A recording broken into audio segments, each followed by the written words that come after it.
Brown is not a crayon. Chapter 1. In just 10 minutes, our entire class is getting on a plane for our flight to China.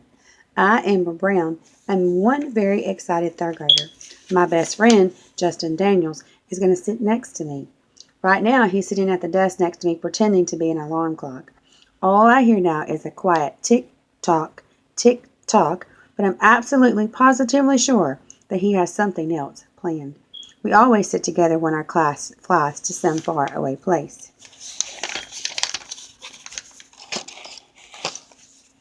In fact, we've been sitting together since we first met at preschool, but that's another story. Finding my passport and tickets is not easy because I, Amber Brown, am one very messy third grader. I quickly pull things out of my desk, the book I'm going to use for my report, half a roll of strawberry licorice, my sticker book, 2 headbands, 7 rubber bands, 11 paper clips, 2 workbooks, and finally my passport and tickets, which I have put in a specially decorated case. I used a lot of my stickers on it. Buzz, squawk, Justin starts rocking back and forth. I hit him on the head with my passport and tickets. Okay, what are you doing this time? I'm a cuckoo bird, alarm clock, and my tail feathers are caught. Justin bobs back and forth. Having Justin Daniels as my best friend makes life more fun. So does having Mr. Cohen as my teacher. Get ready to board! Mr. Cohen flicks the lights off and on to signal the end of one activity and the beginning of another. All the chairs in the classroom are lined up so it looks like a real plane, with aisles to walk down and places for the pilot, co-pilot, and flight attendant. Mr. Cohen is always the pilot.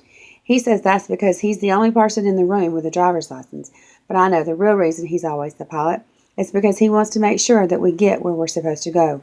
Once, he let Roger Hart be the pilot, but when we got there, Roger announced that he had taken us to Disneyland instead of Zaire. So now Mr. Cohen is the pilot all the time, and he picks different kids to be co-pilots and flight attendants. When my turn comes, I want to be a co-pilot. I don't want to have to pass out the little packets of peanuts because some of the boys act so immature, making monkey sounds and stuff. Not Justin, though. He and I spend the time reading the Room 3B in Flight magazine. Everyone writes articles for it. We also do the crossword puzzle that Mr. Cohen makes up. Well, actually, to be honest, sometimes Justin makes monkey sounds too. The class lines up, waiting for our passports to be checked by Mr. Cohen. Hannah Barton looks at her photo on her passport. I hate this picture of me. I don't know why we couldn't bring one from home. Every time we start studying a new country, we fly there, and every time we do, Hannah complains about the picture on her passport. You look perfectly good, I tell her, looking at her school picture. We all use our school pictures except for Brandy Cowan, who came to school after the pictures were taken. Her passport has a picture that Mr. Cohen took with his instant camera. Okay, so now we're ready for question number 1, which is on page 9. In the sentence, every time we fly there, why is the word fly in quotation marks? In the sentence, every time we fly there, why is the word fly in quotation marks? This is your sentence. Every time we start studying a new country, we fly there, and every time we do, Hannah complains about the picture on her passport.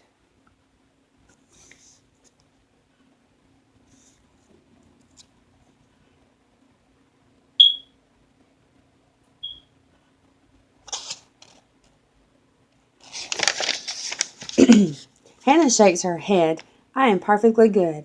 I just look really terrible in my picture. I choose to ignore Hannah's correction. You know that Mr. Cohen wants our make-believe passports to look like the real thing.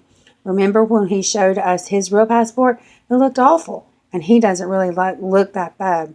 Hannah makes a face and grins.